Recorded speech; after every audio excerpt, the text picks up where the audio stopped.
gossip.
Get on the floor, tell them what we do. Every day, there's something that we produce. Chill all day, make sure don't go to jail. But let the money spend, yeah, let the music play. One chicken say, it's all gossip.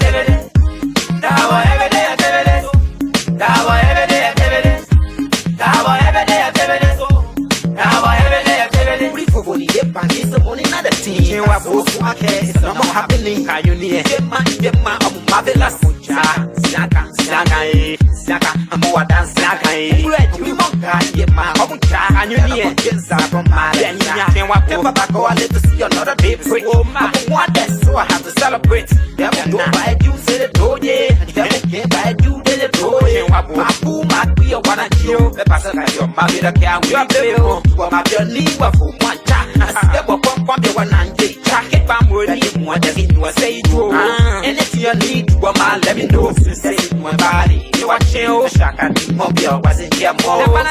Sunday, we call it Sunday to Sunday. What's going on? One chicken say, Kobolio, it's all classic.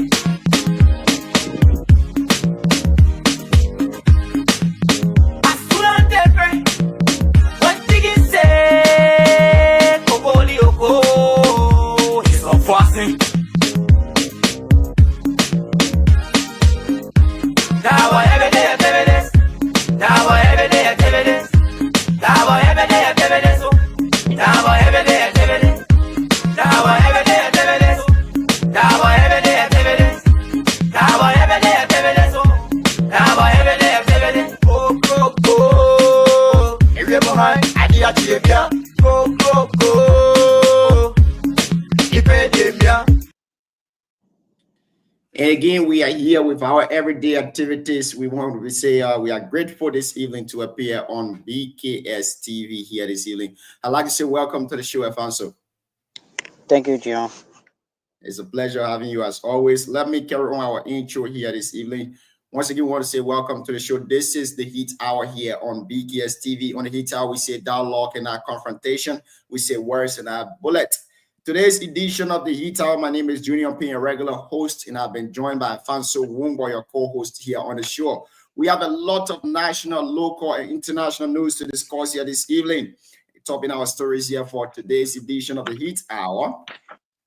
Senator Nyan Twind of Nima County has taken his stand against the AML Mineral Development Agreement continuation. We're going to be discussing more about that story here this evening.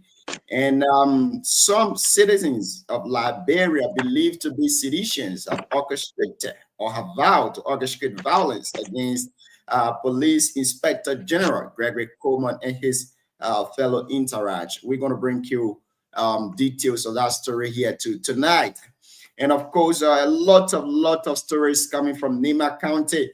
The office of the superintendent of Nima County, Manakomi Gono, has taken to her official Facebook page and the page of the Office of the Superintendent to invite the public in general of the groundbreaking ceremony for the earthquake tomorrow in Santa Colima County. We're going to bring you more details about that story here too tonight. So a lot of stories to be discussed here on today's edition of the Heat Hour. On the Heat Hour, we say dialogue and not confrontation. We say words and not bullet. And I've been joined by the Booyah Boy, Alfonso Wongo. Alfonso, welcome to the show. Yeah, John. Thank you. Thank you very much. I listened to your intro.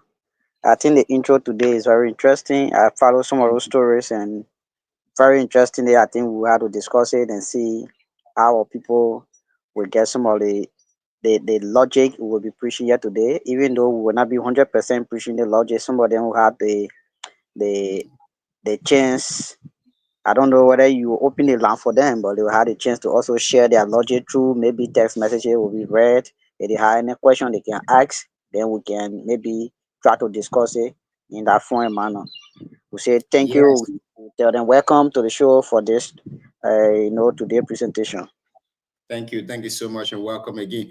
But unfortunately, those guys are supposed to relay the show. They told us that at 8 o'clock they have some other programs going on the radio, so they can't relay the show at this time.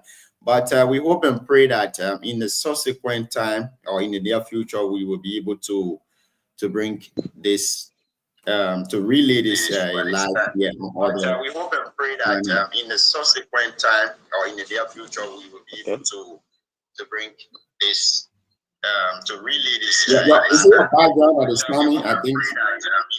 Yeah, that's my background. I want to get something done here. Okay, that's great. But again, we want to say thank you to all of you and welcome to the show.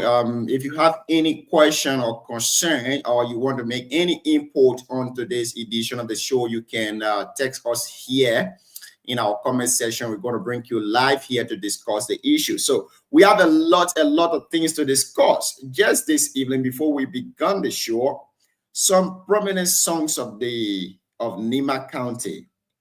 They have let me say some of the affected community songs, like Ashkan Goba Selepo just posted quite not long, saying that he will respond to Senator Nyan Twain's statement, his press statement today. He accused the senator of using the people of the affected community to gain interest. According to him, he says Senator Twain is advocating for another company called HPX. So we're going to bring more details about that, even though Ashkan have not spoken verbally on the radio, but he wrote.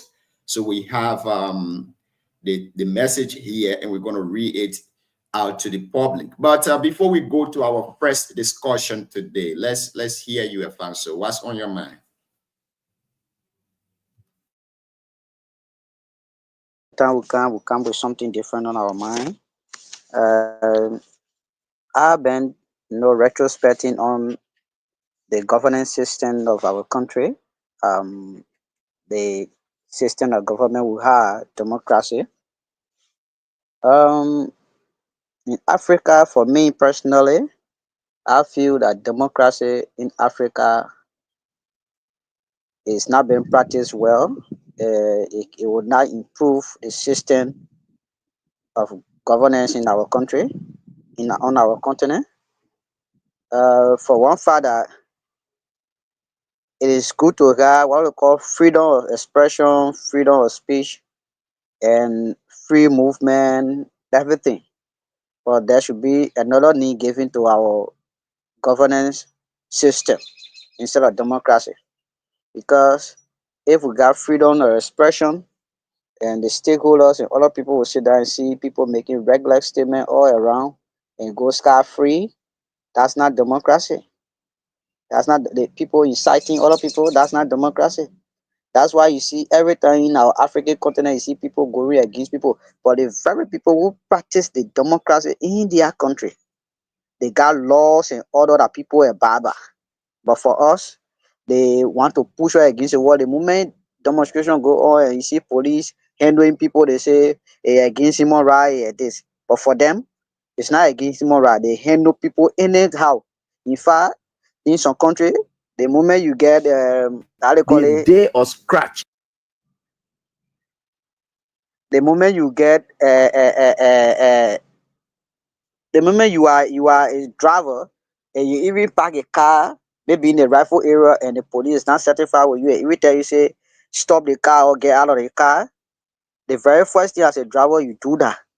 But for us in our country, it's different. Sometimes we argue. I even saw on video where the police lady was trying to stop a driver. And the driver said no. The police lady sat on the car wheels and they drove that lady from red light all the way almost to Iyadere Junction. The driver said he cannot stop. The woman staying before the car, he will hit the lady.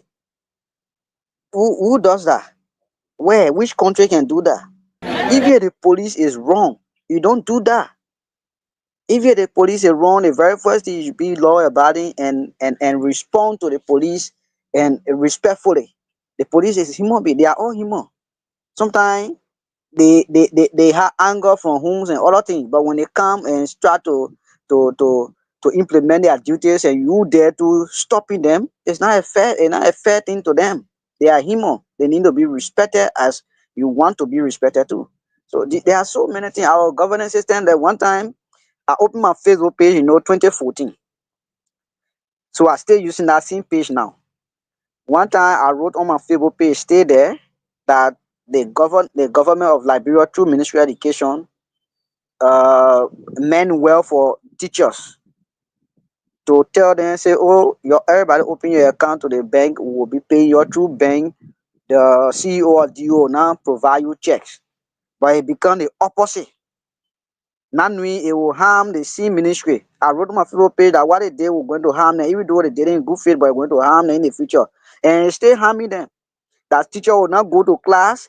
All they know their money is being wired to them through the bank or mobile money. So DOCO don't get control over it.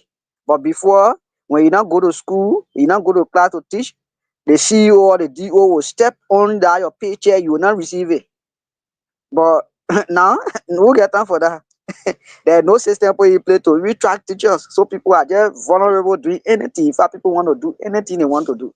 So when I wrote it, somebody commented on it and they kept it now.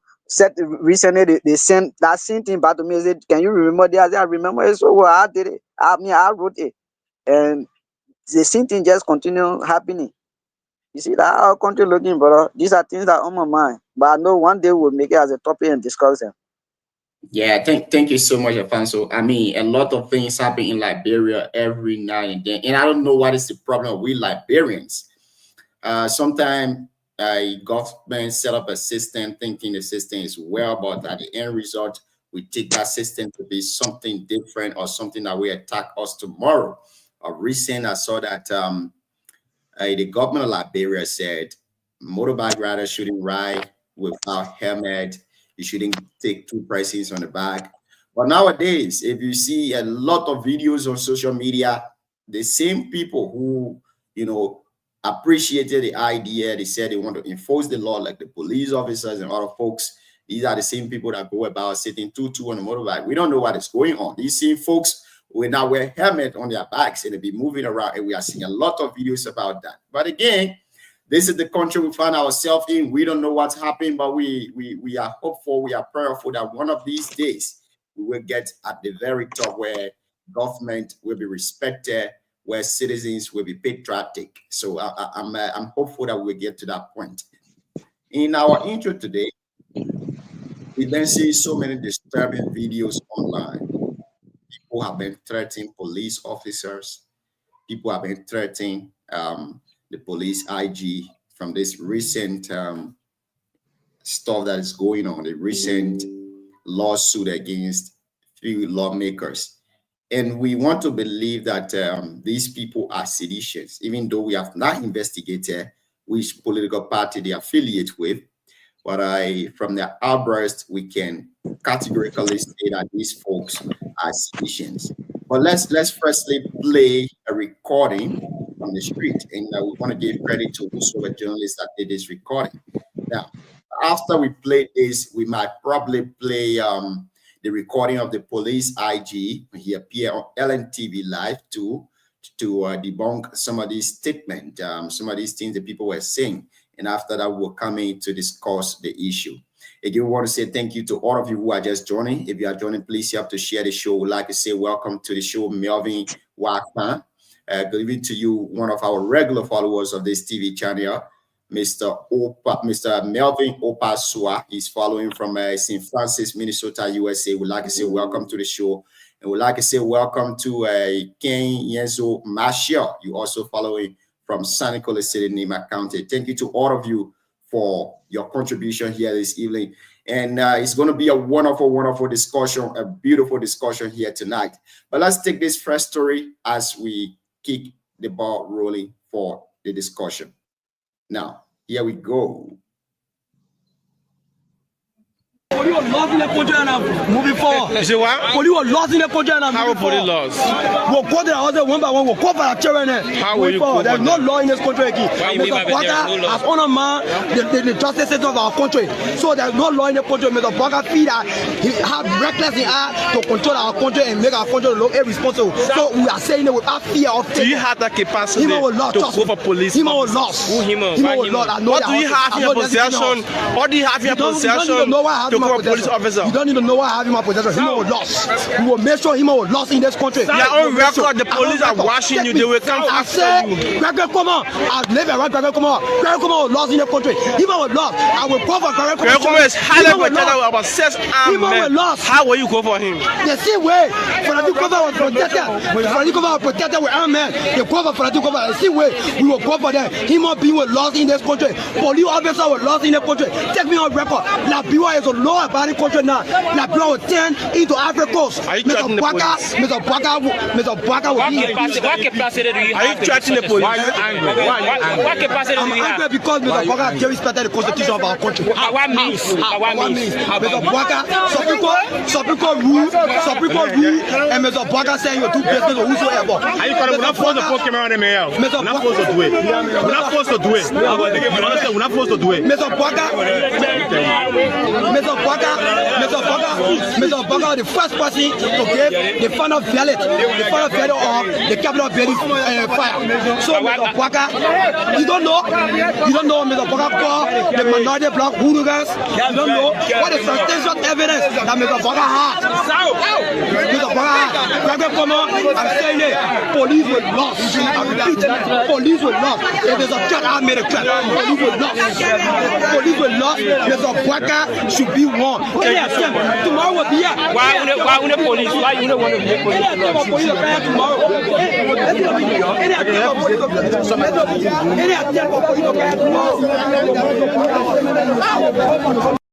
To go for police. Him was lost. Who him?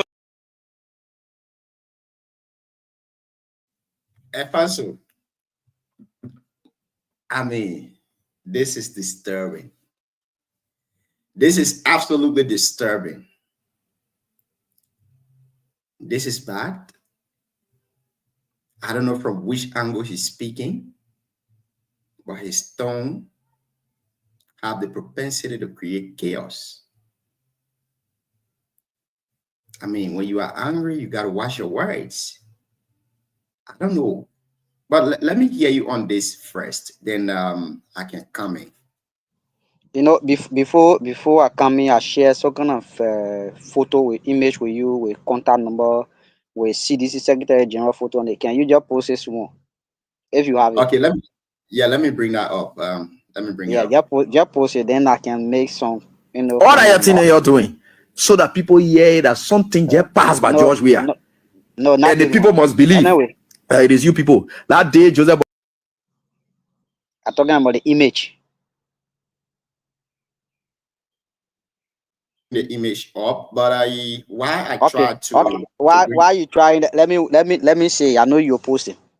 Yeah, so just go ahead. You know,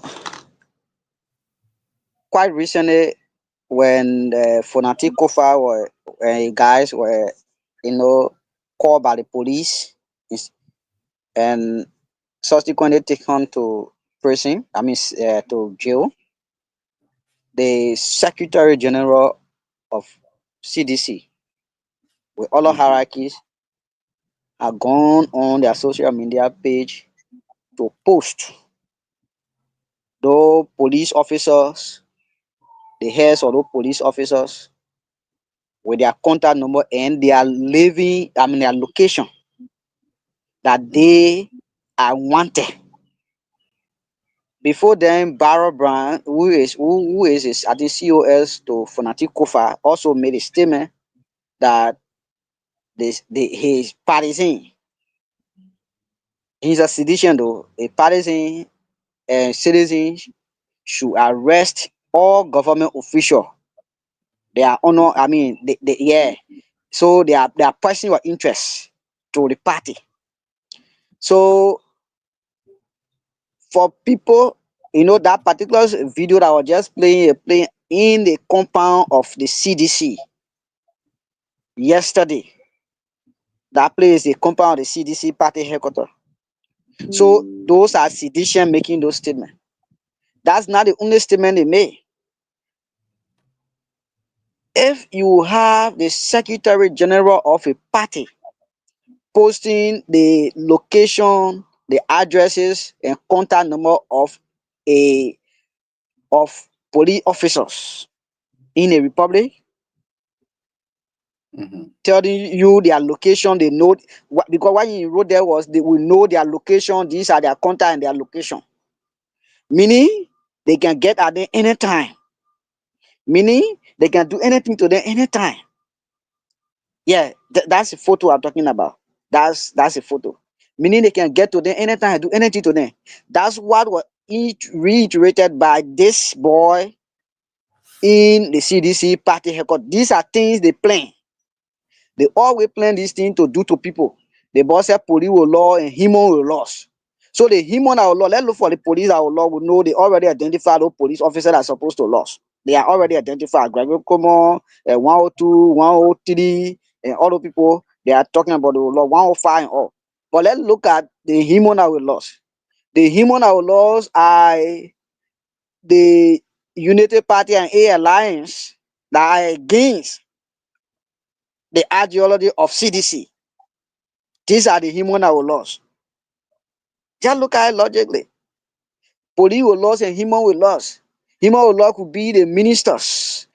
All government officials that are not in police force. But because they are in a government and they are, how they call it, and they are part of the government, these things are going on. These are people they targeting that they will lose. Prior to this statement, in the past when they were in government, we noticed that people who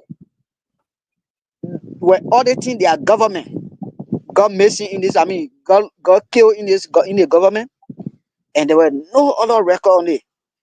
The president came up and said the other guys were doing government building card, they died.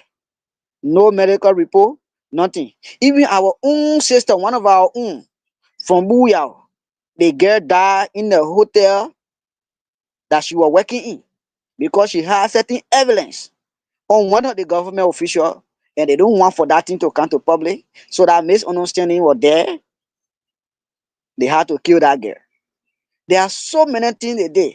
It only proving to us, with all of this, they say, only proving to us, the citizen, that what they were doing during their regime, they still feel they are still in power, they want to still implement it.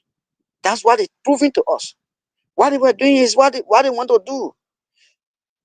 The first riot they ever had when the government came to power, one of the model general were on tape, say they only waiting for Georgia order or any party executive order that they were going to move on the government and do anything. He was on tape saying it. He recognized himself as one of the model general. Will you imagine that? Like one time on the show, I told you that George Weah supported model through UNICEF, UNHCR. That's why they made him peace ambassador. I know the information clear. I'm saying it. Yeah. Do you think that these behaviors that are going on by some seditions, do you think that the former president is aware of these things? No. Let me tell you. A George Weah is not aware of this thing. George Weah party executive, meaning the Secretary General, Baron Brown, is one of the party executives. They are all party executives. They plan the party activities. If they come up making sort of statement in the public, even the April Gossi William, when he made that assertion against a vice president, that video is long. It just that it did not end. I mean, yeah, very long video when he made that assertion that any how they call it, vice president going to feed their weight. He went to see something in Monrovia. George Weah did not go on media to debug some of the statement he made. He did not go there to say, "Oh, gentlemen, you stop that." So nobody will come from the sky to say George Weah is not aware. He's aware of everything. The same reluctantness he played during his administration when people were doing this, doing that, and people told him, say, "Oh, sack the other minister, do this." He did not do anything towards it and received over 7 sanctions. That's the same thing he's doing. That's the kind of leader he is. He's aware. All of these things are going on, he's aware. He know all of the bad apples in his party, but he don't want to bring them or he don't want to advise them publicly. Maybe he advising them indoor, but he can't do it publicly. It's a bad thing to do. It's a bad thing as a leader to see your party executive making all of the assertions and no other party executive say anything, but even the chairman of the party is not saying anything about it. You see that? So he's aware. Thank you, Afanso. I mean, we have a lot to discuss on this story, but in regards to the videotape that just played, the video recording that just played, I mean, it's wrong, it's criminal, and it has the propensity to create chaos within Liberia.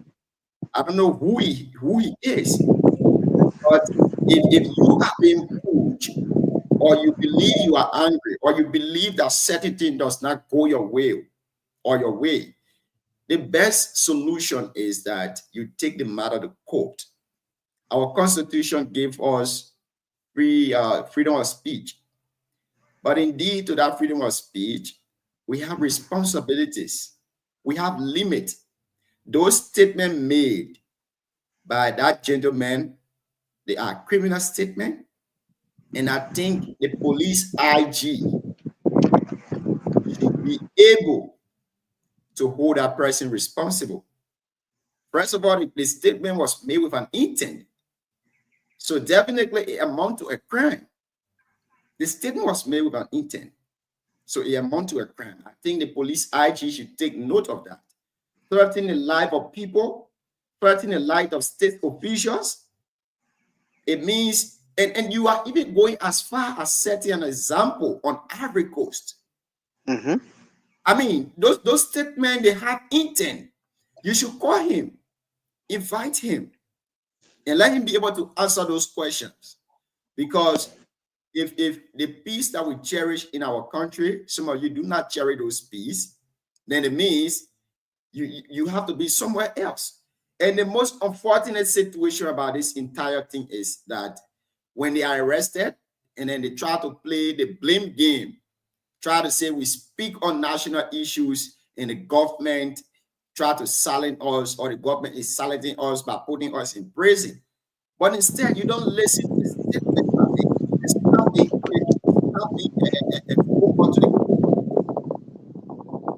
I mean, everyone has right to freedom of speech, but the extent you are going, comparing another country, Ivory Coast, and you're saying what happened in Ivory Coast, what happened in Liberia, we all know what happened in Ivory Coast, and we know. So if you are threatening the government about that, then I believe you should be brought to justice. You should be caught by the police to answer some questions. Now, to the former city mayor of Monrovia and the current Secretary General of City. These are people who supposed to hold on to the peace of Liberia. What authority does CDC have that you will post on your social media platform to say high-ranking officials of our country are wanted. And tomorrow when the police invite you, then you will say the police through the government of Liberia try to silence me because I'm critical. Is this how you be critical on issues? What authority? I mean, you can post the picture of the police IG. You can post his picture. You can express your dissatisfaction. But the extent that you go to say he's wanted by a party, something is really wrong in Liberia. Something is wrong. Something is actually wrong. And I don't really know how to speak to these issues. It actually baffles me a lot. How can once a state official go about writing such a thing on social media? Where is George Weah in the situation? Why can't George Weah speak to his follower? Wait, is it like George Weah is supporting this behind the scene that we don't know? Seriously. What is going on? We really need to start taking serious measures against this kind of statement, this kind of humiliating post. It's bad. But again, I listened to the police inspector general yesterday on LNTV Liberia, and he made some statement in regards to this post particularly, and he was angry about that. But let's listen to the police inspector general, and we can have our 1 cent on that too as well. Social media about opposition figures, is that pursuable? The act of posting all of your pictures and your numbers on social media about opposition figures, is that pursuable legally? Can you take action? Well, we can have the legal department look into it to see what is possible legally, but we don't take it lightly. However, I would warn those who even dream about making an attempt. I will warn them openly. Don't try it. Why? Well, obviously, the first law of nature will kick in. We will defend ourselves to the best. Are you threatening? But well, you post my picture, you say that you can't kill me. As I do the baby to you, can't. Bring it on. Far Bring it on. And if they consider it a threat, if you send out a message that your thoughts should come and attack and kill we and our families, and you think we should take it like that, try it. We'll defend ourselves with everything we got. We're responsible to defend everybody else and keep them safe. We should make ourselves vulnerable for people to attack us. Who will keep us safe? We'll remain safe to keep you safe. We'll force ourselves to remain safe to keep you safe. Bring it on. Anytime they call me, I'll drop my pin for them so you get cut. So you send a text message. You're becoming emotional. Because you know what? That's nonsense. It's nonsense. If you can sit down there, you call yourself political leaders, and you're sitting there posting and calling on thugs to come and attack law enforcement, what principle do you sit upon to be able to call to claim political rights? When you're on a same system, you're now asking for other people to be harmed? Seriously? Seriously. Officers are instructed to defend themselves to the best of their ability. If they ever attacked by any of the thugs. Afanso, you listen to the IG. You listen to him. I mean, he's not taking this issue lightly. He's emotional now. You try to discharge your duty and other people take it to be that you are attacking certain individuals. They disregard the court and they start to take it their own ways. This is getting bad. It's wrong. An individual who is not even up to the age of 30 is very brave to go on national TV and threaten a piece of Liberia. Then I mean, someone from behind there is pushing him to do so. And having hands behind him to do so, which is bad, very bad. But the police IG has stated with a statement clearly. The police have the authority to defend themselves to the fullest. And I think this should be a warning to any other Liberian who is even thinking of going the route to attack police officers. This is bad. It's really bad. First, let's hear you as we close up on this segment and go to the next story. Actually, John, it behooves me to see a political party who always will be saying they want the law to be the law, to have their partisan making those statements in public, where their leaders are there, they are not making any comment, they are not making any ratification to the statement being made by their partisan or their party steward. It is regrettable, it is frustrating that even the government of Liberia will be sitting, National Election Commission will be sitting to see such a political party with all of the constitutional right they got to be making no kind of statement. That thing is tangible to even declining on the status of the political party to revoke their being in existence. Because you cannot be a political party that will cause turmoil or trouble in the society. It should be a political party that will make peace, that will bring logic. And not every time you'll be bitter with issue and discuss it in an aggressive and rude manner, thereby showing to the public that Liberia do not have intellectual or Liberia do not have patriotic citizens. They have hooligans. These are hooliganism. That that's their way of doing things, even though that's why the Liberian people voted them out for, because these are things they practice. Even the early time you see them, they were acting very rude early at the time. I don't know. That's why people of Is no this how caliber are different with them. Is this how democracy wrong? Democracy, Making reckless statement around and you call that democracy. Is that how we operate democracy? Democracy in the United States don't run the way they're doing it in Liberia. The freedom people get those rights to people in Liberia, but they don't know the implication of those rights they give. And the service is not being taught around. That's the problem. No, John, just you from the your building in a town, you got elders.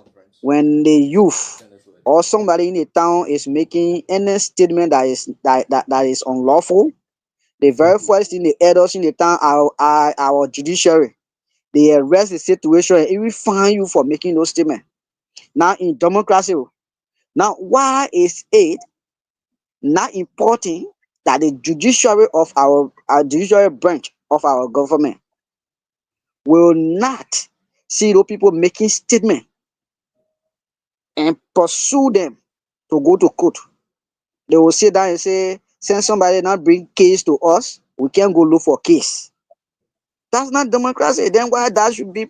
Why we should practice it in the community different? Then on the national scene is different. That's not democracy. That's why I say democracy in Liberia, it will not build Liberia, it will only destroy Liberia.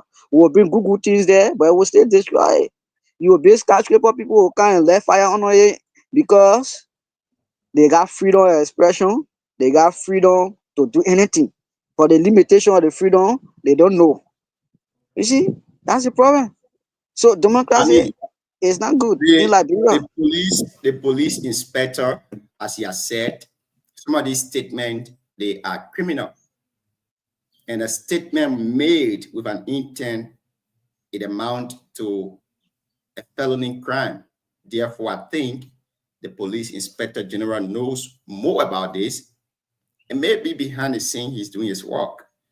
But again, whosoever you are, regardless of the political party you affiliate with or your position in Liberia, I think it is unethical for an individual to sit or to use his platform to start to denigrate Liberia or Liberians. What you are posting is not only staying in Liberia, but international communities are seeing this.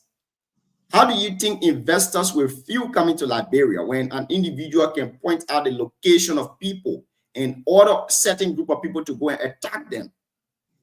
If investors see that, they won't even think of coming to Liberia, because the next thing that will come to their mind is that tomorrow, if something happens in Liberia, an individual will just sit and call his fellow maybe colleagues, or he call somebody who are following them to come and attack me, which is bad.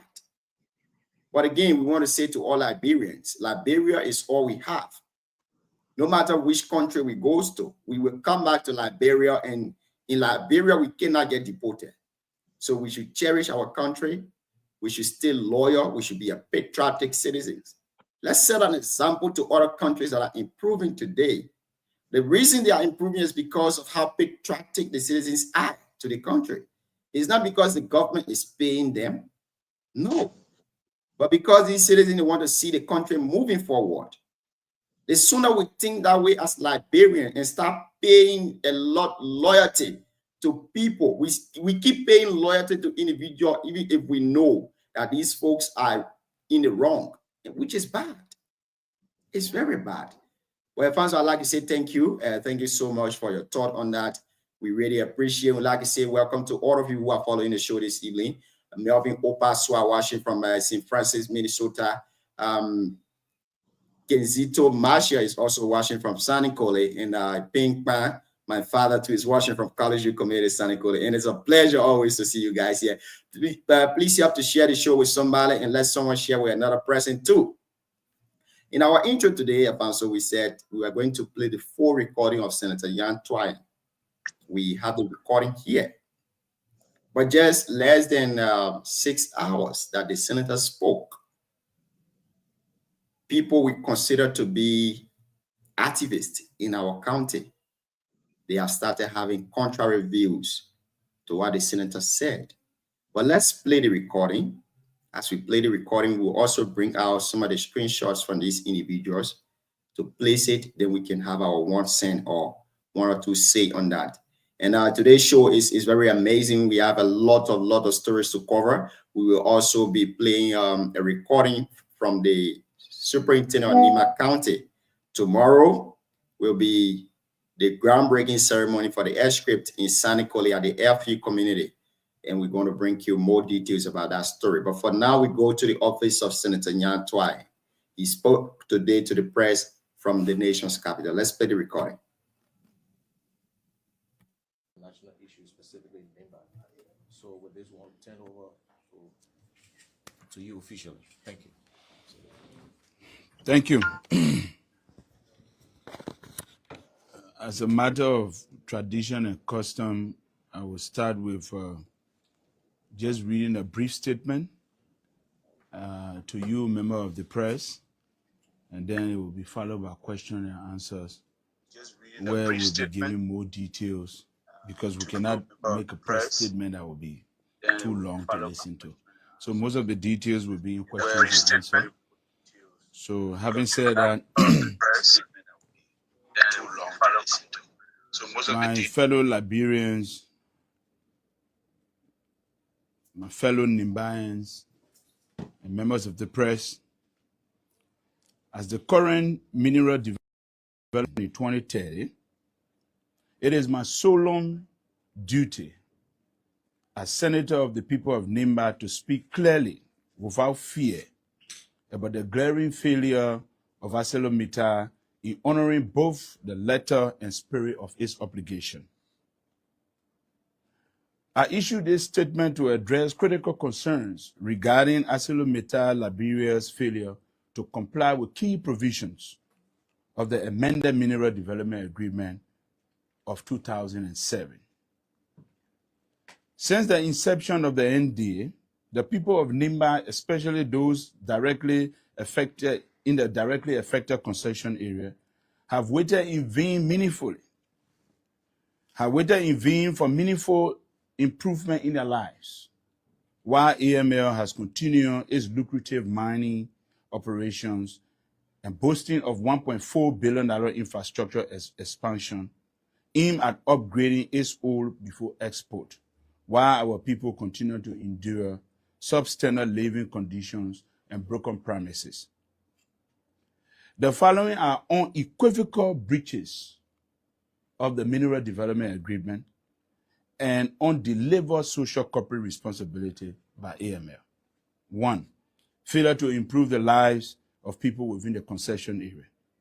AML has failed to improve the social economic conditions of communities within its operational footprint. Despite being in NEMA for more than 2 decades, the people in and around Yucaipa live without basic amenities and face hardship, contradicting the expectation of shared benefits from natural resource extraction. The company has made little effort to restore and upgrade housing facilities in Yucaipa, leaving our once beautiful town dilapidated and lying in ruins while billions are taken from its soil. This neglect is a betrayal of hopes of thousands who expected decent housing and modern community infrastructure in and around the concession area. 3. The blatant disregard for Liberia's senior management inclusion and the failure to meet 50% of senior management quota by MDA. This is a clear violation of Article 10 of the 2007 amendment. Article 10 of the amended MDA clearly stipulates that within 5 years, by 2012, 25% of the management position should be held by Liberians. Within 10 years, by 2017, that number should increase by 50%. And within 1 year, by 2008, AML was required under Article 10 to appoint a Liberian to one of the top 3 positions of AML, which are the Chief Executive Officer, the Chief Financial Officer, and the Chief Operating Officer. Today, AML top 3 executive remains foreign, with no Liberian occupying that position, in gross contradiction of Article 10 of the MDA. The CEO is a South African, Marco van der Meer. The Chief Operating Officer is Anthony Coken, an Australian. The Chief Financial Officer is Conan O'Brien, a British. This should have taken place. One Liberian should be serving in this position, in one of these positions, since 2012, 2017, up to now. This is not just a breach of contract. It is a slap in the face and gross disregard to the professional Liberians that we have. The framers of the MDA intentionally specified that a Liberian must occupy one of these decision-making roles. AML refusal to comply demonstrates blatant disregard for the laws of Liberia and the empowerment of our citizens. On a senior management level, below the executive level, which is defined as those who directly report to the CEO, there are 19 positions in total. According to the agreement, by 2017, 50% of these roles should have been held by Liberians. Today, as of the date of this press conference, only 42 out of the 19, 42%, which is 8 out of the 19, are held by Liberians. Worst of it all, AMLs continue to employ foreigners in roles where Liberians are fully qualified and capable,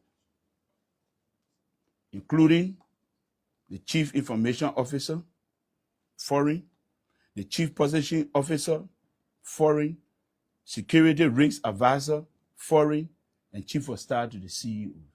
Mid-level positions that are also supposed to be occupied by Liberians. And we are not met the 50% quota, but yet we are at 42%.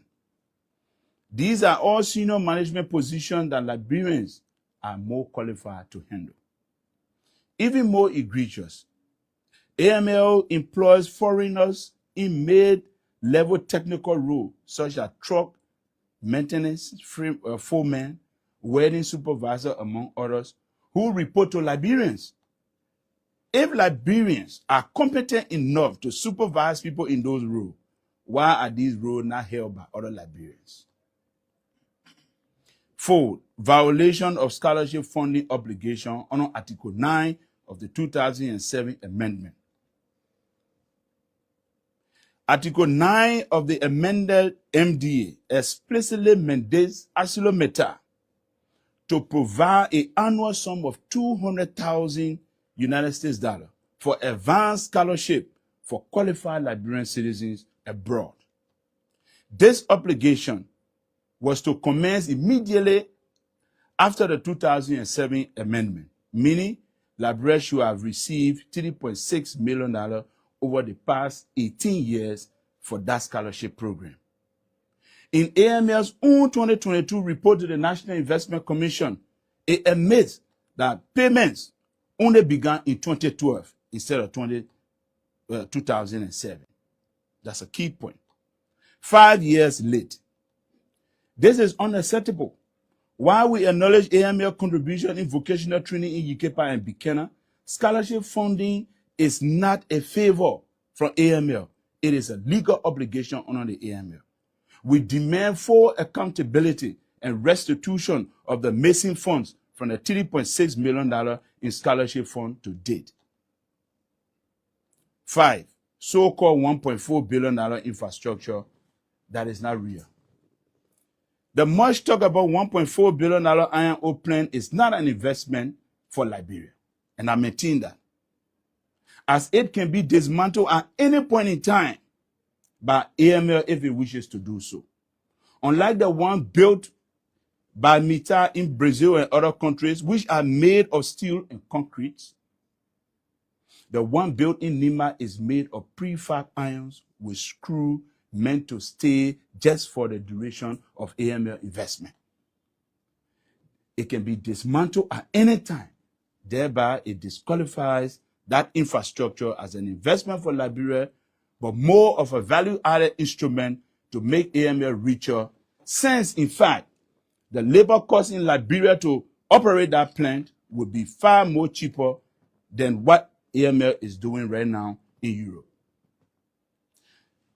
The cost of that plant was also exaggerated. It was exaggerated by AML as the original BAQ, viewed by sources privileged to us, is that that plant cost no more than $550 million instead of $1.4 billion. Again, an example of AML overstatement of expenditure to avoid paying proper taxes and dividends to the people of Nimba and Liberia.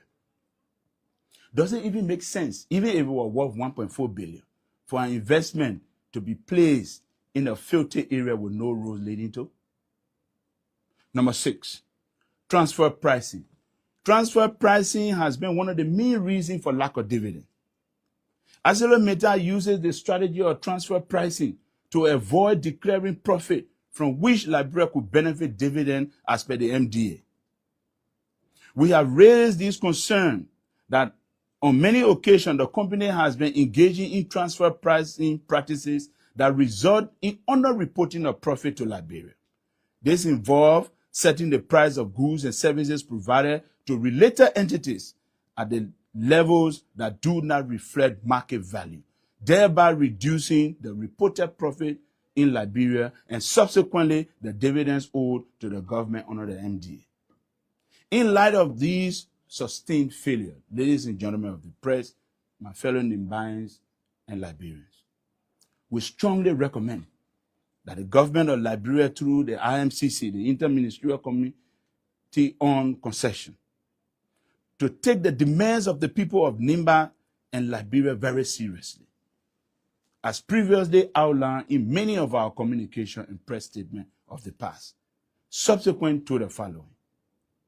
The pavement of the road from Senegal to UKEPA become a binding line item within any MDA. That the AMF increase the social development funds to Nimba County and the 2 other affected counties. That the AML sees the construction of containers in UKEPA in favor of renovating the housing units in UKEPA.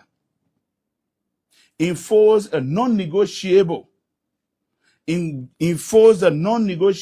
clause mandating the appointment of one Liberian among the top 3 leadership positions in AML.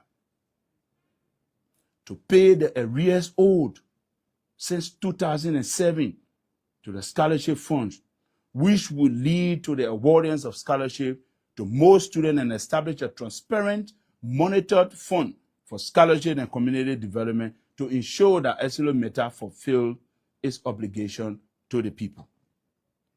Institute quarterly progress report on AML's compliance with the MDA to be viewed publicly by the legislature and the affected communities.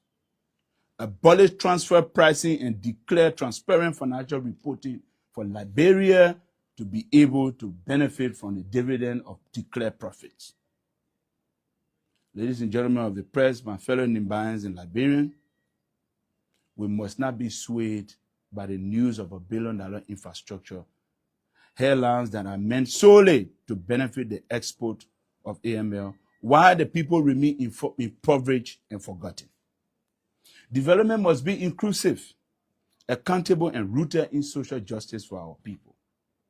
To the people of Nimba and Liberia at large, we must not settle for less.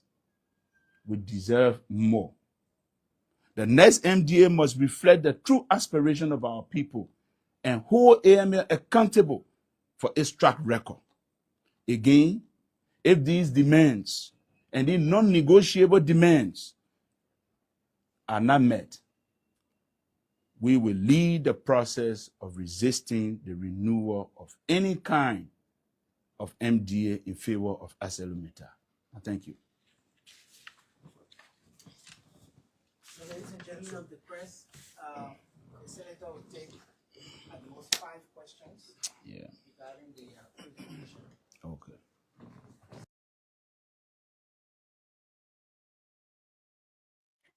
Alfonso, you listen to the senator. Very, very, very long recording. But before we go to this discussion, I want you to read this, and I will also go on to read it because I cannot get the full text message here. But this is it. Check your inbox. I think let me send it to your inbox. Check your WhatsApp page so that you can get a full gist of what is going on. This is Armstrong Gubaselepo. You are muted, Alfonso. Yeah, I can read it from here though. Yeah, read it from there. Read it from there. This is the page of I don't know whether it's a page. It's the All Nibayan Agenda. Yeah, this is a All Nibayan chat room. Okay. Oh, okay. They posted what Armstrong Gubaselepo, what they call, right? Yeah, it's Armstrong. Okay. You posted this. Oh, okay. They say, dear Armstrong Gubaselepo said, dear Senator Yan Twayen Jion, greetings. Kindly be informed that Honorable Armstrong Gubaselepo will appear on True FM to make clarity or debunk your lies against ArcelorMittal on Thursday morning. We from the affected communities are not fooled. You will not use our situation to make money from HPS. No one stupid. When did you realize that AML is not performing? When we had the July 3, 2013 demonstration against this scene, AML, didn't you call us criminals? When you were sitting with Robert Salif and Ellen, did you protect Nimba? Okay. They said, did you notice any wrong in the affected community? Why you never protect ours? Now, I want us to go from this first paragraph where he said the affected community people are not stupid. I don't know where Armstrong is getting his anger from. I don't know what is going on. I don't know what personal issue he has with the senator. But let me hear you from the what the senator said in his press statement. Then I will have my 1 or 2 cents to it. But this is a person from the affected community, a son of the affected community. Do you think that NEMA is going to succeed in bargaining with ArcelorMittal Liberia if we are divided in such a manner? So I want to hear your thoughts from the senator and then what was posted by Armstrong West Select. Well, I mean, go to the senator and the Armstrong Small. You know, I don't know whether it's a positive coincidence that we were planning to discuss the issue of MDA or ArcelorMittal today, and the senator spoke about it. So almost like he summarized what we wanted to discuss, the entire NGA, our entire document, summarize it. So I think we get a clear picture of how we can talk about it. The senator stressed some of the key points, some of I've had over the past about ArcelorMittal. You know, as a leader, a good sometimes you listen to your citizens in-house before making decision or before making public statement. I believe that the senator have made consultation around with stakeholders, with some of the affected community stakeholders and other people around here in the US and back home in Liberia. I believe so. And I believe he has also made some consultation with those lawmakers of the affected communities, and they are giving their citizen view to him. And that's why, as a senator, he started speaking on this issue. Those issues he spoke on are legitimate issues, issues that we all are concerned about. And I believe that the senator was in no error of making this issue on behalf of the people of Nimba. I believe it's a truth issue. It's real. It's something that we all Nimbans need to stand by. You know, it's good sometimes when your leaders speak and speaking for the country, the county in particular, and the country in general, as long as his speech or his statement is not against the affected community or the affected people in his personal life, is something that we all need to generate our energy to stand with him to see how we can hold ArcelorMittal to fire to implement some of those things we want them to do. I very appreciate him for that. You know, the scholarship issue he talked about for ArcelorMittal is something to be discussed. ArcelorMittal start paying those scholarships something in 2012. It's true. But it's supposed to have started that in 2007 or 5 years later before they start paying. So where the balance money, 200,000 for 5 years, where it went, no one knows. So these are things they need to answer. ArcelorMittal need to answer. And I like the demand that there are some demand according to interview in fact when they were questioning him, there are some demand in that he press release that is not what can I say, it's not negotiable. Those demand, one, he said they roll from second part to Yekepa. That one is it's non-negotiable. You need to do it before we can really sit on the table to talk. Then the managerial position, you need to give the Liberian people the 50%. You can't do 48. And the other position there, which is staff, what kind of style hierarchy, a 3%, Liberia is supposed to benefit in one.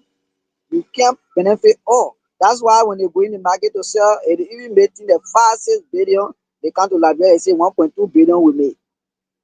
Who is out there in the market to say, yeah, you're talking true or lie? These are some of the things. It raised serious concern. To the point of Armstrong Gubaslevo, brother. The Armstrong Gubaslevo guy, personal issue with the senator. Maybe in the past, if the senator did not support him in the past, that was the past. At that time, perhaps maybe the senator know why he did. If it is true, maybe the senator know why he did not support Armstrong, points at the time. Maybe from opposition standpoint, Armstrong was like maybe used by some people that they feel was not comfortable to be used by. So they stood their ground the other way. But what different will it make you Armstrong? While you were speaking of in the past, and the senator is in the position of a leader, is in the leadership position for the country, is speaking on the same thing you were speaking on in the past, and you say it is last against ArcelorMittal, is in a PR now for ArcelorMittal. They tell us that people been saying, insinuating that ArcelorMittal pay Armstrong Gubasklabo to BPR for them, and he's saying no, it's not true. He's telling us that he's actually a PR for ArcelorMittal. Why would you say the man is saying lies against ArcelorMittal when everything he said are true? Everything he said are true. When he come here to say the scholarship form payment issue did not start 2012, he Armstrong, can you clarify that? Saying he say it's lies. When he also tried to talk about the managerial position, now he himself is still complaining of. When he also say it's lie. These are some of the things. Let him go on the OKFM and made the correction and tell all the lie, the senator lie. Let him make the correction so we can see. We're talking about HPS. In the senator, how they call it, press statement, we did not hear anything about HPS. We talk about ArcelorMittal and the benefit of the people. Yeah. We will have a second segment on this. Let me have my little say. But on the screen is Article 10 of the amended MDA. I think you have the MDA in your possession. Article 10 and Article 9. They are just right together. Now, for the benefit of our people that are watching us this time, I want us to carefully review this Article 10 and Article 9. Now, Article 9 squares on the financial, let's say the scholarship. Article 10 squares on the scholarship. Article 9 squares on the scholarship. And Article 10 squares on the top managerial positions. Now, according to the senator, we have 3 top positions at ArcelorMittal Liberia. You see those things like team leader, supervisor, this and that, mechanic here. These are not positions. These are not top positions that should be given to our people. Now, ArcelorMittal is benefiting a lot. Like you said, they will go to the market, and whatever happens in the market, Liberians are not there. So at the end result, we will be deceived. We will be lied to. We don't know the price of oil. Why will you promise to give scholarship every year, and you know you owe the people that amount, and you do not think of paying back that money? Why? You say you will give managerial positions. You will give top positions. Up to present, no Liberians are in those positions. The only top position that I know of Liberian being a part of at ArcelorMittal Liberia is the mine manager, who is Jalad. Now, with the exception of Jalad, Jalad doesn't know what is happening in the market. All of the 3 positions that were listed, they are all from outside Liberia, Australian, South African. ArcelorMittal is in South Africa. How many Liberians in South Africa are managers or top officials of ArcelorMittal in South Africa? And the South African is sitting there. He knows the benefit that they South Africans are getting from ArcelorMittal. But in Liberia, we have nothing of such. And we've been deceived on several occasions. Some of those major things that should have been included within the MDA, they are not there, but instead they are in memorandum of understanding. How can you have a legal document that is binding on you, and then you go about to make another separate document, and in the legal documents, those important things are not captured? And then you made another document that you know it will not be binding on you, and you capture all of the important things. In the memorandum of understanding, they said they were going to build schools, they will build hospitals, they will reconstruct roads. But within the MDA, the Mineral Development Agreement, that is actually the real legal paper or the real legal work, these major things are not captured. And I believe up to now, Asila Mentor is making a hell lot of money, and this 200,000 United States dollars for scholarship should be increased. It should be increased. We are amending the Mineral Development Agreement. If the government decide to extend their contract, NIMA University should be captured in the Mineral Development Agreement. UL is captured in the Mineral Development Agreement to give them $50,000 every year to the geology department. But we believe that the $50,000 is little. It's very little. The 200,000 United States dollars of financial aid every year for scholarship, that money is little. The population of Liberia is increasing, just as the way Asila Mentor is taking an iron ore carrying it every day. Yeah, I find so. That's the reality. Yeah. So now to Anscombe. Anscombe is my big brother. I respect Anscombe a lot. But at times we go at local heads, and he knows why we go at local heads. These are some of the reasons. These are some of the reasons we go at local head. You are not in the chat room of a Onima agenda, but it's getting hot there. He's accusing almost everyone. How can we be bargaining for something? Then we have prominent figures taking another stand. How do we benefit?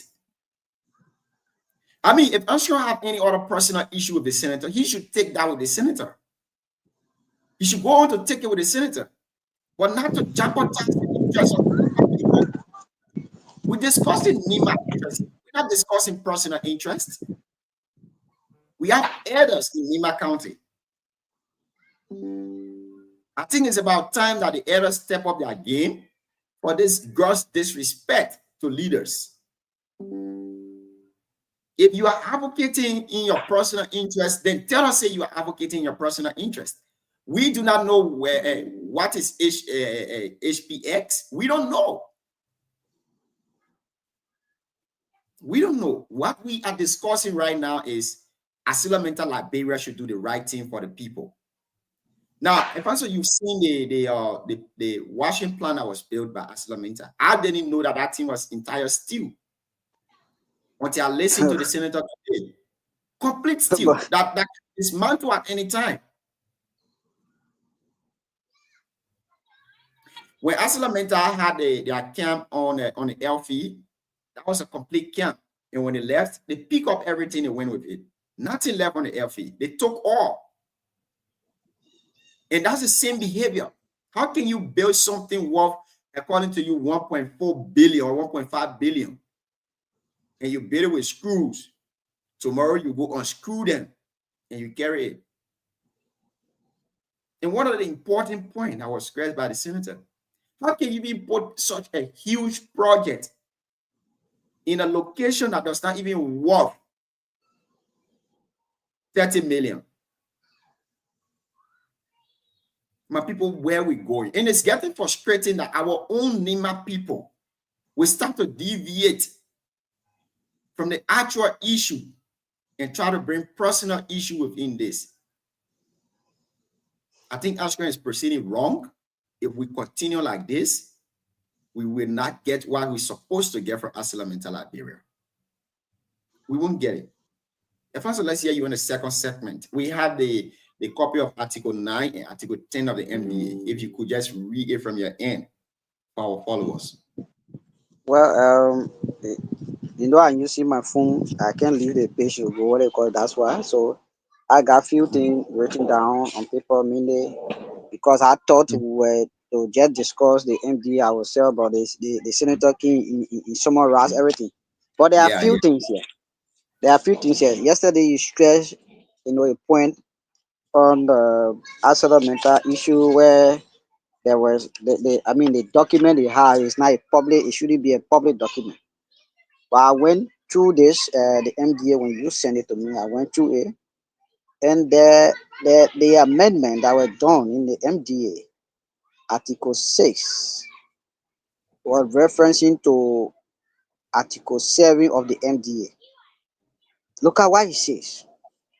I don't know whether the government officials or who be government official at the time or hiding something for, or the current government still hiding something for, or we don't know. Look at here. They say the text of section 1. Section 1 is that confidential information article 7 of the MDA is hereby deleted in its entirety and replaced with the following. Or meaning when they wrote the MDA for the first time, there was some phrase there that needed to be public, but now they deleted it. Now, so completely. Yeah, completely. So they say now they've been replaced with this, that all information exchange between the parties, which mean the government of Liberia and Asada Mita, here too, in the context of this agreement, should be considered and treated as confidential information, subject to Article 7, Section 2 of the NDA. The parties here to hereby agree not to dilute such information to any other person without the prior written consent of the other parties, in which they say in which consent shall not be unreasonably withheld and or delayed. However, the foregoing shall not be applicable to the concessionaire or the government, bankers, advisors, and all those who are in a special way connected with this operation. Look at that. You see there? So there are certain things they change from that Article 7 now, that this document they made, it shouldn't be public. It shouldn't be to the knowledge of the government and the party, the concessionaire, and the government banker and the government advisor. These are people who should be in the nose of the particular important document. Who does that? So meaning the right to how to call it, freedom of speech, it's no more. The right to possession of documents is no more. Is that what they say in this thing? You see? So if we are to do or carry on any MDA, that MDA should be public. That people will go to see what all are there for them, or for the citizens, or for the country. If we like it, we tell our lawmakers, our leaders to approve. If we don't like it, we tell them, please place it there, or else we will not agree. These are things you can't say that this particular document shouldn't be disclosed to the public. Why?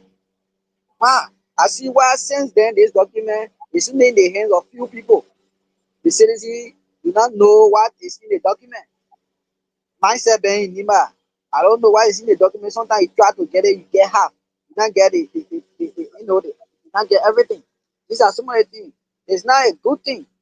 In that same constitution, Article 7, we're discussing about the public land and the facility where the concession area, operates, where the guy operating. Now they make reference here.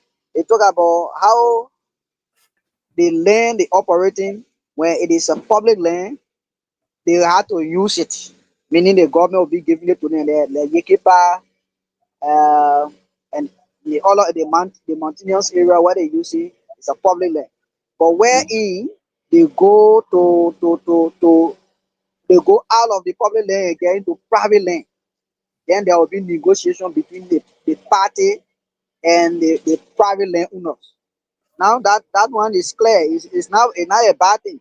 The government want to hold that right, no problem with it. We have substantial evidences that even with the public land they're talking about, this public land, They don't even pay the money they intend to pay to those people, which is wrong.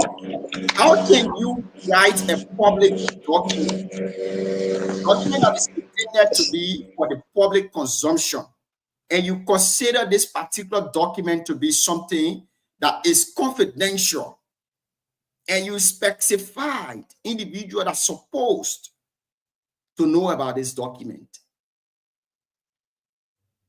How do you think we the people will consider this? What are you hiding from us? You go to give a paper to somebody, and I listened to the senator today. He said the executive would decide what's supposed to be in the agreement, and after they have decided, they will just send the agreement to the House of Representatives and the Senate to ratify them and then pass it into law, which is wrong. The executive is now with the people. The executive is representing the entire Liberia, we know. But President Joseph Numa Boakai does not know what is happening in Nengbe. The president does not know what is happening all the way in B and Oru. He doesn't know what is happening around the possessional area. But the representatives that are elected from those places, they know, because they represent those constituents. Now, if they are not supposed to make any input into this document, then what is the essence of it being a document for the people? And I believe it is because of this error that AML manipulated the government at that time to sign a legal paper which is meant for public consumption, and they said this document shall not be given to the public, it is confidential. What? I mean, it's not easy, brother. Yeah, it's not actually easy. Where we're going with this MDA issue, I think Liberians are getting smarter. The issue about executive, dealing with all of the agreements sent it to legislature, for me, I feel it's a good thing. Because if they are not to send it there, then I will make it, it will be an issue for me to discuss. But they will send it to them for ratification, meaning they will have their input. Because if I read the document, what happening is, Efanso, they have no input to make again. They are, because they have the power to create the law. They have the power to make the law.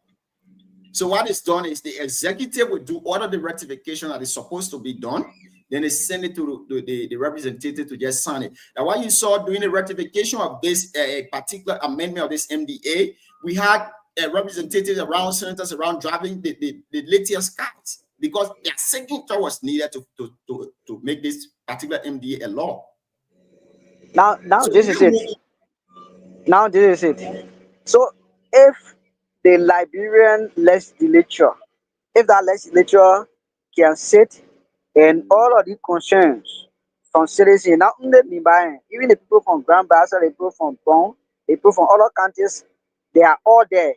They came on, people get concession area there to Bon man to get it. Bon, how they call it, Putu is intending to get. So if all of the lawmakers will sit down and say they receive the money and sign this, then they are doing it to themselves. They are doing it to their citizens and also doing it to themselves. So if the executive send it and they hold that and say, we will not send it back to you until these ratifications are made, we will not sign it, we will not send it back to you, I don't think the executive is going to pass that. I don't think they're going to approve that. You see, so they also get power to stick on it. The government say, "Bye, I tell you, you got back the so they are the bar, yeah. When they stick on it, if the executive now appeal to them to say, okay, you're sending it back, let's do the ratification. Then it's just a waste of resources that the executive, it will be a waste of resources, but they get the key to it. Because they have to signature it and send it to the executive. Without a signature, executive cannot approve it, because when you approve it, it causes chaos in the community, in the country, which will not even happen. So they got part to play. That's what I'm saying. They got serious part to play. The only thing is, Senator Twayan should lobby with the guys in the Senate and also in the lower house to making sure that this since they get a regime speaker, they should make sure and lobby, and those guys they are in majority already. They should make sure and lobby and make sure that these things don't work until everything they want to be done be done. That's the only way. Okay. Thank you so much. We'd like to say thank you to all of you who are just joining the show this evening. You are listening to the Heat Hour here on BKS, and my name is Junior Payne, your host, and I'm joined by the co-host of this show, Afonso Wungo. As always, we would like to say thank you to all of you and keep sharing the show with somebody and let somebody share with another person. Today, stories we are following: ArcelorMittal Liberia, World Giant Steel Company is under attack by Senator Yan Twayen from Nima County. And of course, Councillor Jonathan Fonati Kopa describes government charges against him in Capitol Building arson investigation as lies, and he called it a misstated facts. And the superintendent of Nima County says tomorrow will be the groundbreaking ceremony of the airstrip in San Nicolas City, Nima County. In another breaking and developing story this evening, one of the defendants in the arson attack case, Priscilla Cooper, waives right for preliminary hearing in Capitol Fire case. As this is getting interesting. And also, I know we still ArcelorMittal Liberia, but Priscilla Cooper waived the right for preliminary hearing in Capitol Building fire incident. What is going on? That thing is interesting, John. It's interesting because one thing is she don't want to be joining, trial with those guys that won. She don't want to be joining trial with them. But if she's joining trial with them and certain things go wrong and those guys are culpable of the crime, it means all of them will be on the same boat. So she want to be separate. That's why I think the lawyer was asking for. So he said, all I have preliminary something, I don't like it. Anything I want, say you accuse me, I will so we all can go to court. Just say it there. If the court find me guilty, no problem. I'm separate. Hello guy won't be different. I think she got a right to also do it, brother. I mean, that's it. Yeah, there is information that I just received. It says that the state want to use Priscilla Cooper as the state witness. If the state want to use, if this information is true, that Priscilla Cooper waived her right to preliminary hearings because the state wants to use her as a state witness, then I mean something is wrong somewhere. At first, the police IG said they didn't have any space to keep Priscilla Cooper, and she was released in the custody of a lawyer. Now, Priscilla Cooper has waived her right to preliminary hearings, which is her right. But if and only if she goes to testify for the government, then I will have another on this. Then I mean something will be wrong somewhere. No, I'm not a lawyer or maybe but what I do know is you cannot be accused or you cannot be sent to court. Then you also serve as prosecutor, lawyer, how do you call it? So what can happen is that I think she will, if she wants to do that, then it means she will like say plead guilty to all of the charges or plead guilty to some of those charges, and then she will become a state property. If she becomes a state property, then the government can use her.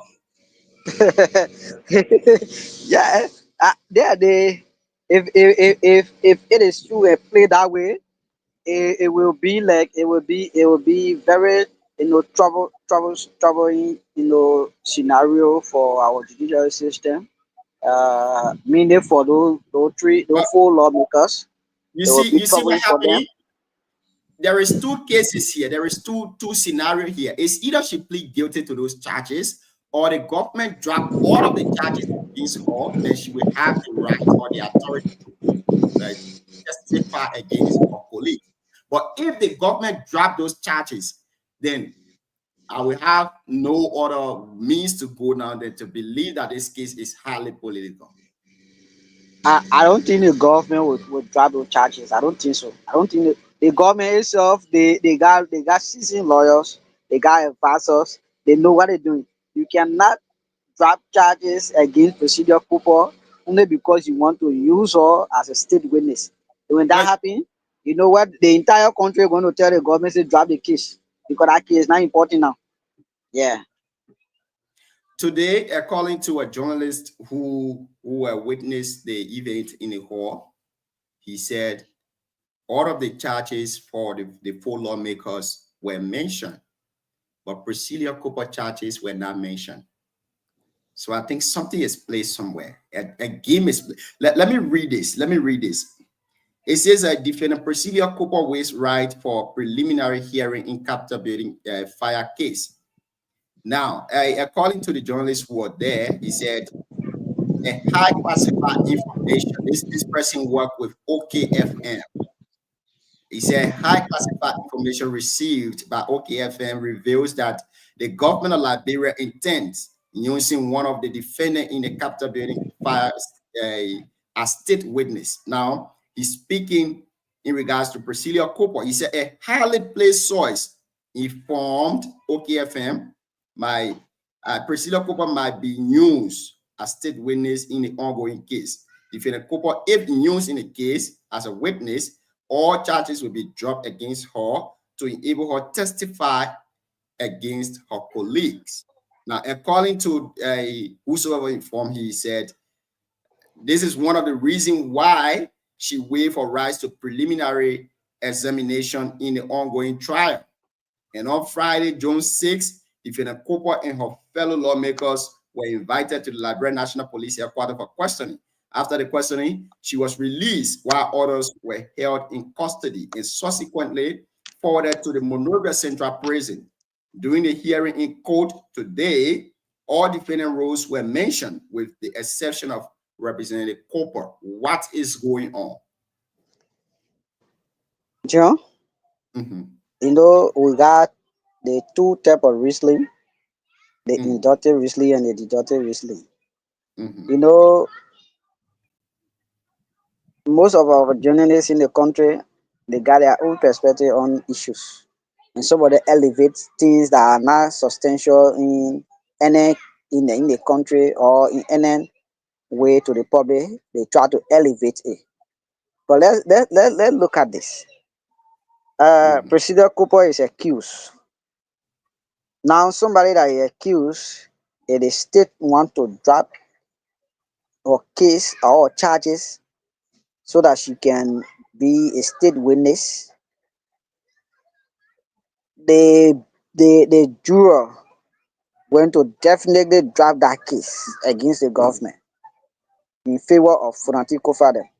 It will be very serious, and the government want to lose it. So I don't think that thing, that perspective in her or whatsoever source you receive, I think it's a political source. It's not a legal source. I believe so. President Cooper was charging not being read.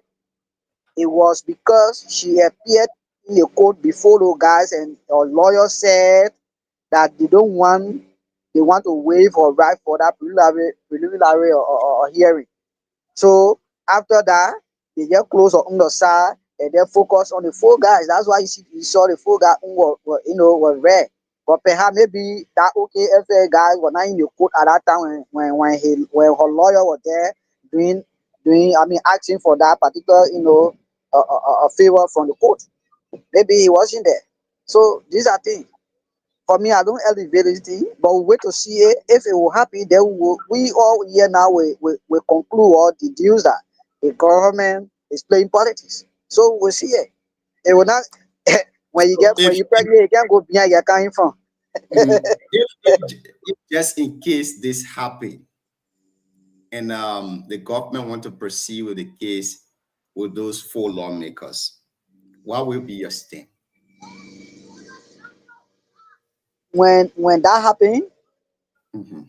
the legal people will play their legal card. But for me No, as personally, with the common as a sense I got, citizen. yeah, Mhm. as a citizen, the common sense I got when it happened, Mhm. I would definitely be on the side of Funati Kofa and the guys and be requesting that the government drop the case. Great. I mean, you on record though. For me, I don't want to say anything here, but the reason why government drop cases is sometimes maybe they don't have sufficient evidence. But if you don't have sufficient evidence, then why indict the person? That's the question.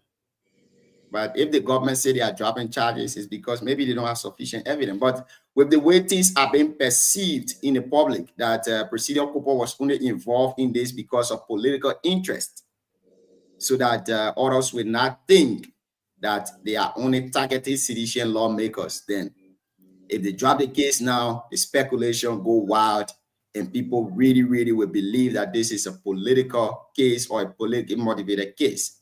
But we are hoping that the right thing be done.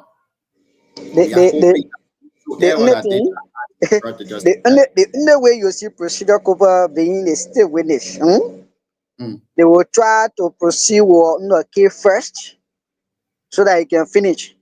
And in her case, she will lament on how the other four guys were involved and she wasn't involved. But in some of their meeting, she will also tell them at first she was with them, but because they had no plan and she left, she went to the majority. Later on, because the plan was not executed that way, she came back to them. Some kind of way she will explain it, some kind of way, and the court might maybe find her on, or find her guilty on one, or they will say she's not guilty. Then the state will in turn go back and say because of the statement she made against those guys, she will be one of our state witnesses. Maybe that's how it will play. But to say we're dropping all her charges and she will come be, it's a difficult thing. We'll have to see it. I mean, from the way this thing is being played, from the beginning that is being played, especially with the case of Priscilla Cooper. Priscilla was arrested. We had a lot of speculations in our mind. Is this really true? And after that, the indictment came up. We say, oh, this might be true.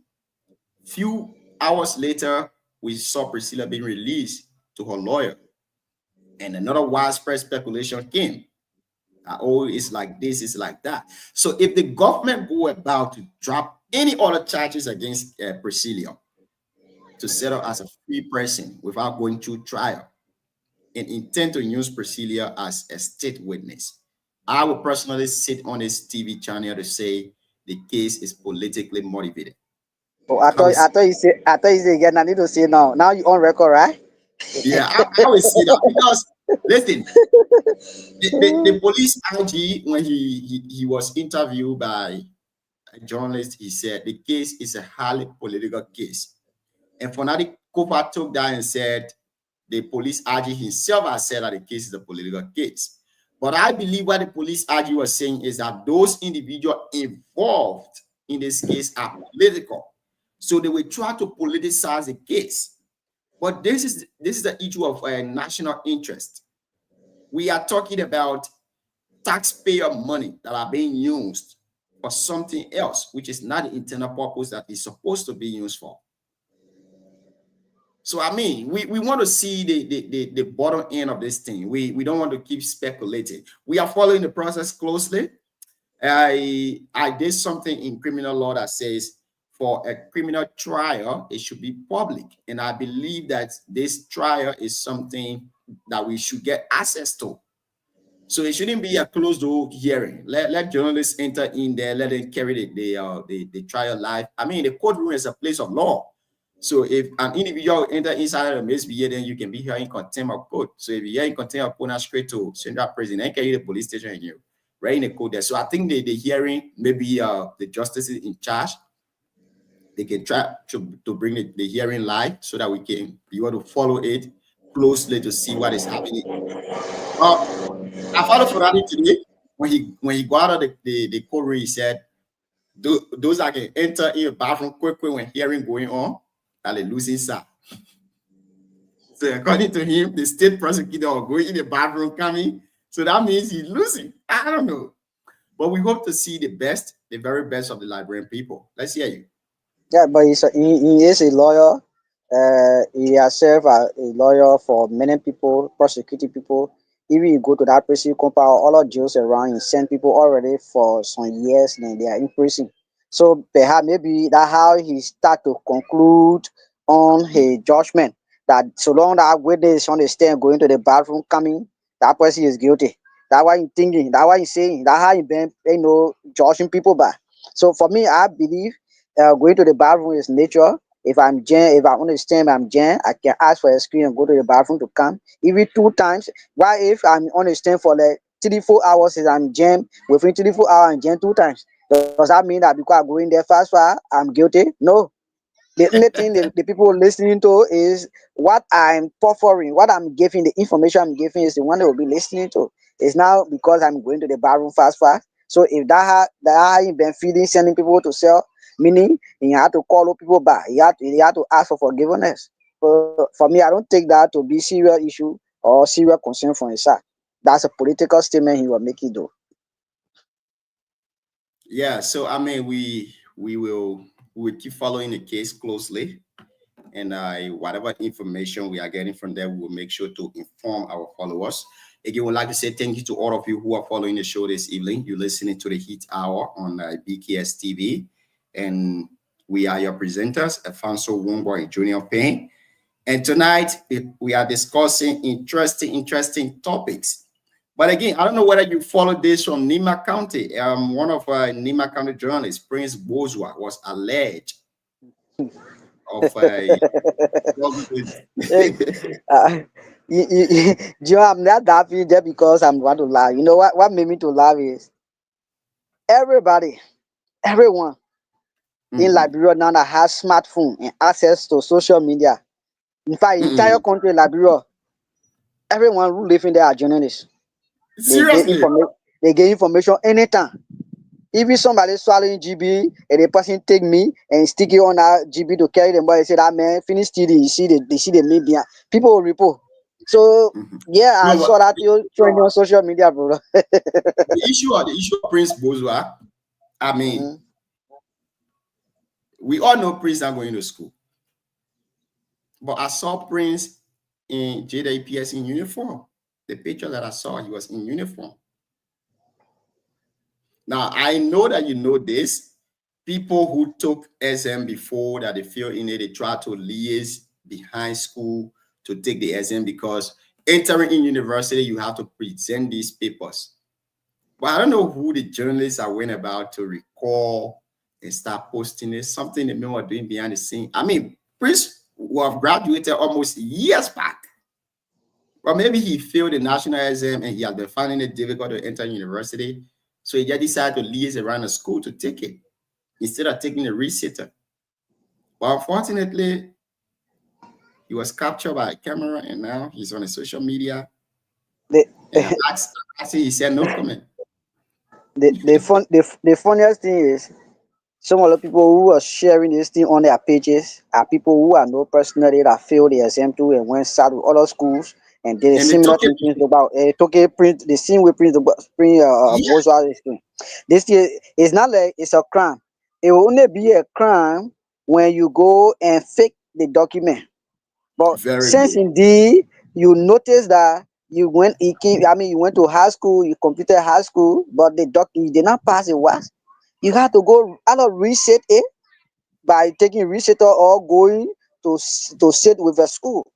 And when you sit with a school and pass it, that's it. And when you fail it, you will still take it back. It does not mean that you will get a document. When you take it and you not pass, you will not get a document still. So what make it a crime that people? I don't really know what is wrong with us. The way we're supposed to use social media, we don't use it that way. We don't use it that way. But again, it's a wonderful show going on tonight. We hope that with our 2 hours of discussion, will be relayed by a station in Nima pretty soon so that people can call to make their input. But as of now, we'd like to say thank you again. Thank you to everyone. It has been a wonderful discussion. So before we go, let's hear you. You did not bring the other story about our superintendent though. Okay, let me Unfortunately, I don't know what is going on. Superintendent Gono tomorrow will lead the county administration to break grounds for the airstrip in Nima. Let me try to get that story. But I think it's a great development for our people. Efanso, when you're leaving from the States now to go back Liberia, I'm optimistic that you will land in Monrovia and then you just get on Chapel and then go straight to the Sunny Collet and go. My brother, don't be my AB, my 900 from my 900 MTA bus from that place. No.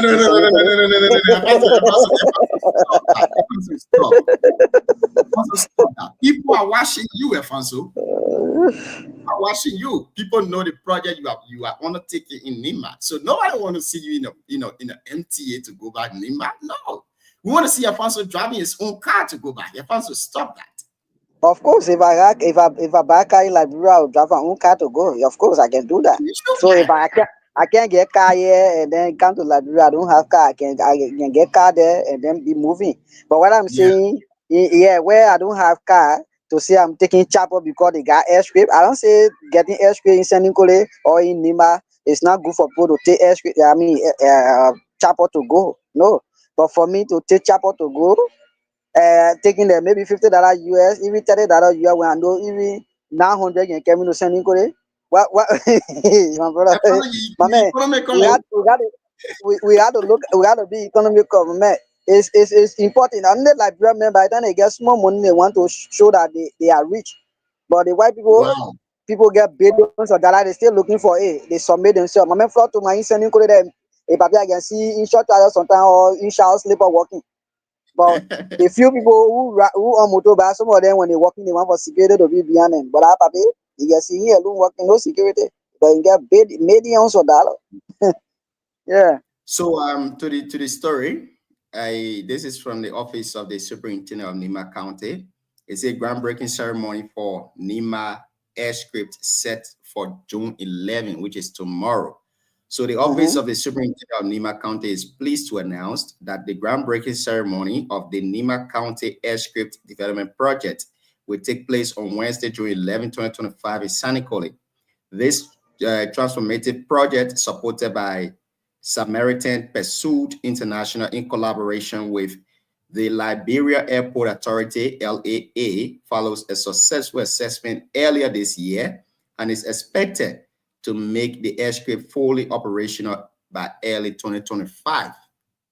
So it's a quick impact project, I think so.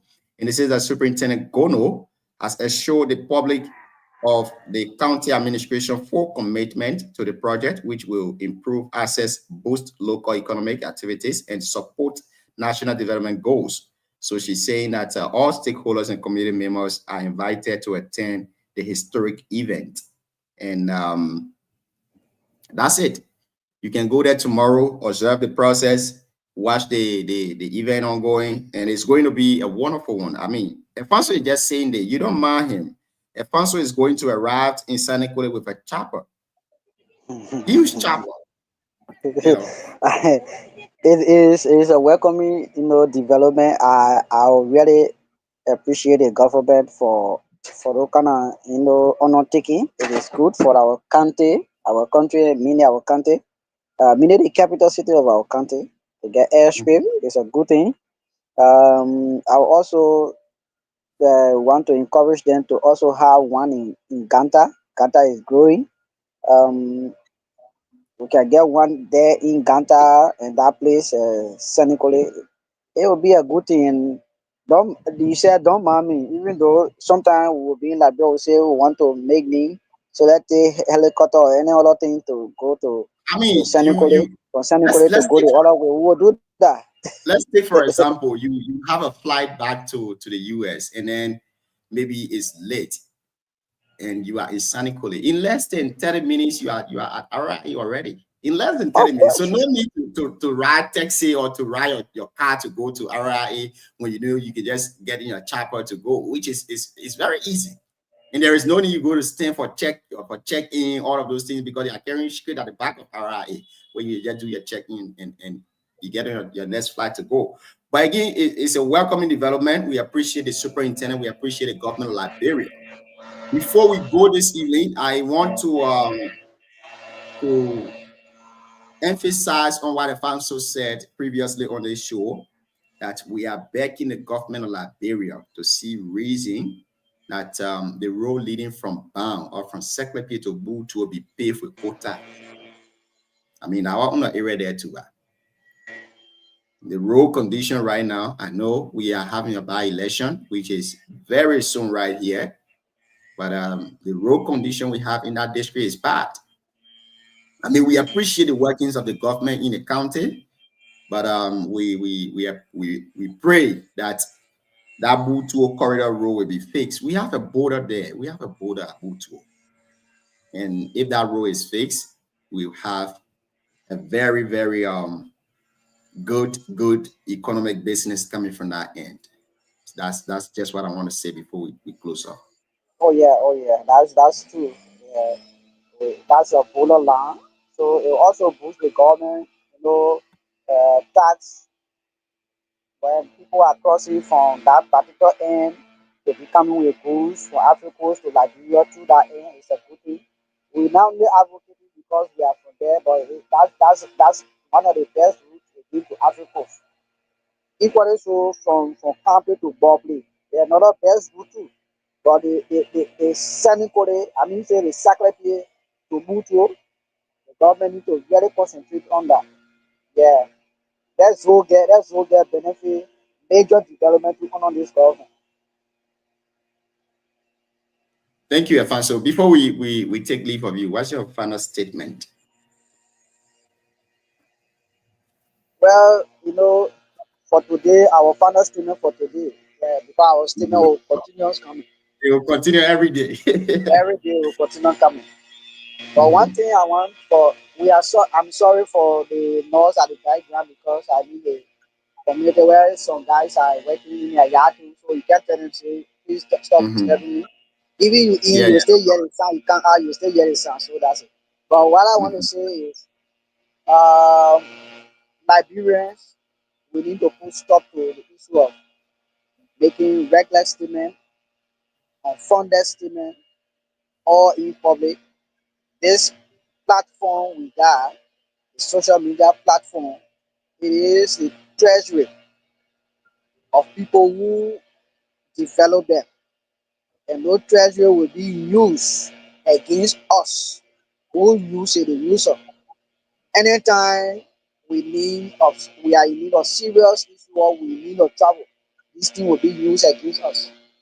So it's something you can recall that one of our brother from the Unity Party were like appointed either to go to the foreign mission in France, but he was denied by the French government because he knew certain remarks against us at the time. I know who Fadiga, one of the Fadigas. So these are some of the things the people use this statement. Whenever you get opportunity to go somewhere, they go back to all of your recording the past and start to use it against you. In fact, before you go to the embassy to travel, they will ask you whether you get social media platform, you have social media platform. When you say no, they already get the information on you. When you say no, they will get you. People will maybe say, let me just use different person name or let me just use some kind of name instead of using myself or using my own name. But remember, that thing, they can still track you. Any kind of way you say it, they will still track you. So these are things we're supposed to stop using those kind of regular statement in public. Let us be constructive in what we say, and we shouldn't be making statements that will interact all tomorrow when we have the opportunity to do something better for our community. We say thank you to the people of Liberia, thank you to the people of Buya and our listeners, our audience. We say thank you. Continue to share our show, continue to be with us. This is just a new platform, and by you coming, encouraging other people to listen, we will continue to grow our audience. Thank you for the day. Thank you so much, Afonso. It's always a pleasure having you on this platform. Thank you. Thank you very, very much. It has been a wonderful, wonderful show here this evening. We'd like to say thank you to all of our followers who've been following us. You've been listening to the Heat Hour here on BKS TV. And would like to say thank you again to all of you. It was an amazing show tonight, and we appreciate all of your comments, your shares, and your likes, which is something that encourages us to be here always. So we'd like to say thank you to all of you. And we'd like to say good evening to our CEO, Alvin Seka Senior. Would like to say thank you for affording us this opportunity to always appear here to inform our people. Before I leave, I'd like to say good evening to all of the folks from Booyah District. I saw someone from Booyah who was watching the show. Lincoln Cole, he was watching from my hometown, Yobutu. Like I say, good evening to you, and thank you for also watching the show here this evening. It's been a wonderful, wonderful conversation. But tonight is going to be a special night. We're trying to introduce something important, something that will carry our minds back.